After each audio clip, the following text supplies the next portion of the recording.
നമസ്കാരം, ബിഗ് 10 ന്യൂസിലേക്ക് സ്വാഗതം. കോയമ്പത്തൂരിലുണ്ടായ വാഹനാപകടത്തിൽ 3 പേർക്ക് ദാരുണാന്ത്യം. L&T ബൈപ്പാസിൽ കാറും വാനും കൂട്ടിയിടിച്ച് തിരുവല്ല സ്വദേശികളായ 3 പേരാണ് മരിച്ചത്. ഒരാൾ ഗുരുതരാവസ്ഥയിലാണ്. തിരുവല്ല ഇരവിപേരൂർ കുറ്റിയിൽ KC എബ്രഹാമിന്റെ മകൻ ജേക്കബ് എബ്രഹാം, ഭാര്യ ഷീല ജേക്കബ്, പേരക്കുട്ടി 2 മാസം പ്രായമായ ആരോൺ ജേക്കബ് തോമസ് എന്നിവരാണ് മരിച്ചത്. കൂടെയുണ്ടായിരുന്ന മരുമകൾ എലീന തോമസിനെ ഗുരുതര നിലയിൽ സുന്ദരാപുരം അഭിരാമി ആശുപത്രിയിലേക്ക് മാറ്റി. പത്തനംതിട്ട, എറണാകുളം, ഇടുക്കി ജില്ലകളിൽ കനത്ത മഴ പെയ്യുമെന്ന് കാലാവസ്ഥാ നിരീക്ഷണ കേന്ദ്രം. ഈ 3 ജില്ലകളിലും റെഡ് അലർട്ട് മുന്നറിയിപ്പ് നൽകി. തിരുവനന്തപുരം, കൊല്ലം, ആലപ്പുഴ, കോട്ടയം, തൃശൂർ ജില്ലകളിൽ ഓറഞ്ച് അലർട്ടാണ്.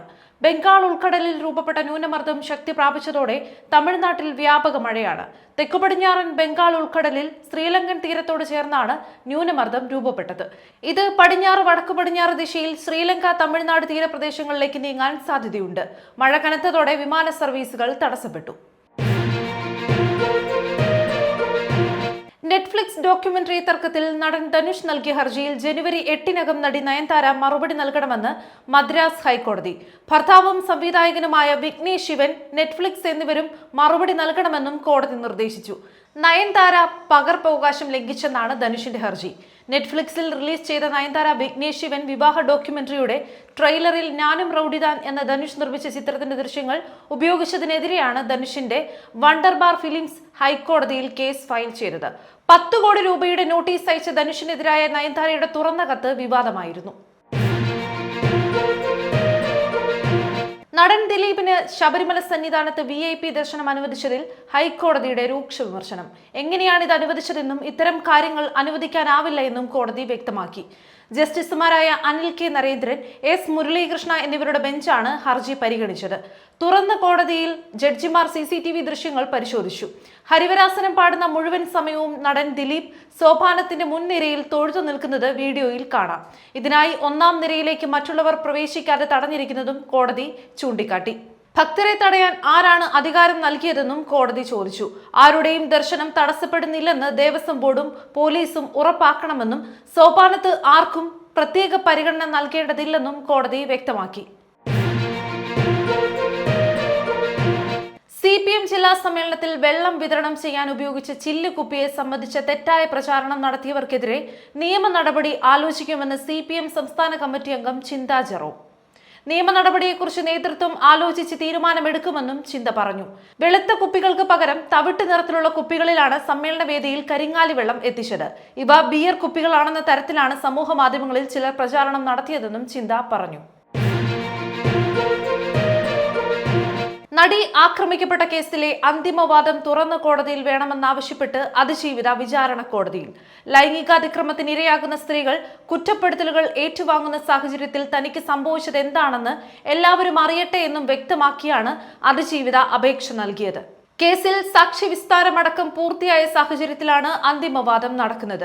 കേസിലെ പ്രതികളിൽ ഒരാളായ നടൻ ദിലീപ് കുറ്റവാളിയല്ല എന്ന തരത്തിൽ ശ്രീലേഖ യൂട്യൂബ് ചാനലിലൂടെ പ്രതികരിച്ചത് കോടതി അലക്ഷ്യമാണെന്ന് ചൂണ്ടിക്കാട്ടി നേരത്തെ തന്നെ അതിജീവിത പരാതി നൽകിയിരുന്നു.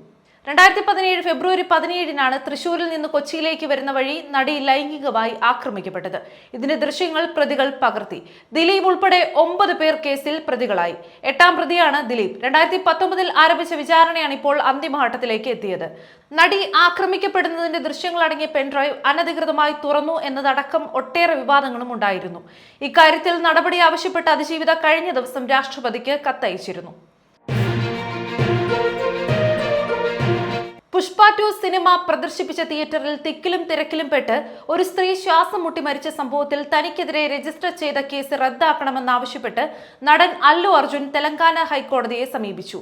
തിയേറ്ററിൽ അപ്രതീക്ഷിതമായി അല്ലു അർജുൻ നേരിട്ടെത്തിയത് കാരണമാണ് വലിയ തിരക്കുണ്ടായത്. ആന്ധ്ര സ്വദേശിയായ രേവതിയാണ് മരിച്ചത്. ഇവരുടെ മകൻ ശ്രീ തേജസ്വയെ ഗുരുതരാവസ്ഥയിൽ ആശുപത്രിയിൽ പ്രവേശിപ്പിച്ചിരുന്നു. ഈ മാസം 4-നാണ് അല്ലു അർജുൻ തിയേറ്ററിലെത്തിയത്. തിയേറ്ററിലെത്തുന്ന വിവരം ഉടമസ്ഥരെയും പോലീസിനെയും അറിയിച്ചിരുന്നതായും ക്രമീകരണങ്ങൾ ഏർപ്പെടുത്താൻ നിർദ്ദേശിച്ചിരുന്നതായും അല്ലു പറഞ്ഞു. തനിക്കെതിരെയുള്ള ആരോപണങ്ങൾ അടിസ്ഥാനരഹിതമാണെന്ന് ഹർജിയിൽ ചൂണ്ടിക്കാട്ടി. വസ്തുതകളോ സാഹചര്യങ്ങളോ പരിഗണിക്കാതെയാണ് FIR രജിസ്റ്റർ ചെയ്തത്.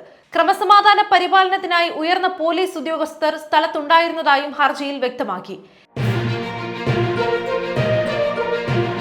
എല്ലാ വേർതിരിവും നിയമം കൊണ്ട് മാറ്റാനാകില്ലെന്നും ജനങ്ങളുടെ മനസ്സും മാറണമെന്നും എന്തു വില കൊടുത്തും സമത്വ സമൂഹം സ്ഥാപിക്കുമെന്നും തമിഴ്നാട് മുഖ്യമന്ത്രി MK സ്റ്റാലിൻ. നവീകരിച്ച തന്തൈ പെരിയാർ സ്മാരകത്തിന്റെ ഉദ്ഘാടനവും തമിഴ്നാട് സർക്കാരിന്റെ വൈക്കം സത്യാഗ്രഹ ശതാബ്ദി ആഘോഷങ്ങളുടെ സമാപനവും ഉദ്ഘാടനം ചെയ്യുകയായിരുന്നു അദ്ദേഹം. കേരളവും തമിഴ്നാടും പരസ്പരം കൈത്താങ്ങാവുകയാണെന്നും സഹകരണ ഫെഡറലിസത്തിന്റെ യഥാർത്ഥ ദൃഷ്ടാന്തമാണ് ഇരു സംസ്ഥാനങ്ങളും മുന്നോട്ട് വെക്കുന്നതെന്നും ചടങ്ങിൽ അധ്യക്ഷനായ മുഖ്യമന്ത്രി പിണറായി വിജയൻ പറഞ്ഞു. സൗദി ജയിലിൽ കഴിയുന്ന കോഴിക്കോട് ഫറോക്ക് കോടപ്പുഴ സ്വദേശി മച്ചിലകത്ത് അബ്ദുൾ റഹീമിന്റെ മോചനത്തിൽ ഇന്നും തീരുമാനമായില്ല. സാങ്കേതിക തടസ്സം കാരണം കേസ് പരിഗണിക്കുന്നത് റിയാദ് കോടതി നീട്ടിവെച്ചു. കോടതിയിലെ മുഴുവൻ കേസുകളും മാറ്റിവെച്ചതായി റഹീം നിയമസഹായ സമിതി പറഞ്ഞു. കഴിഞ്ഞ 2 തവണയും കേസിൽ വിധി പറയുന്നത് മാറ്റിവെച്ചിരുന്നു. അതിനാൽ ഇന്ന് മോചന ഉത്തരവ് ഉണ്ടാകുമെന്നാണ് കുടുംബം പ്രതീക്ഷിച്ചിരുന്നത്. ഡിസംബർ 8-ന് മാറ്റിവെച്ച കേസ് 4 ദിവസം കഴിഞ്ഞ് വീണ്ടും പരിഗണിക്കുന്നത് ജയിൽ മോചനത്തിനും മറ്റും തടസ്സങ്ങളൊന്നും ഇല്ലാത്തതുകൊണ്ടാണെന്നും വിലയിരുത്തപ്പെട്ടിരുന്നു. മോചന ഹർജിയിൽ ആദ്യ സിറ്റിംഗ് ഒക്ടോബർ 21-നാണ് നടന്നത്.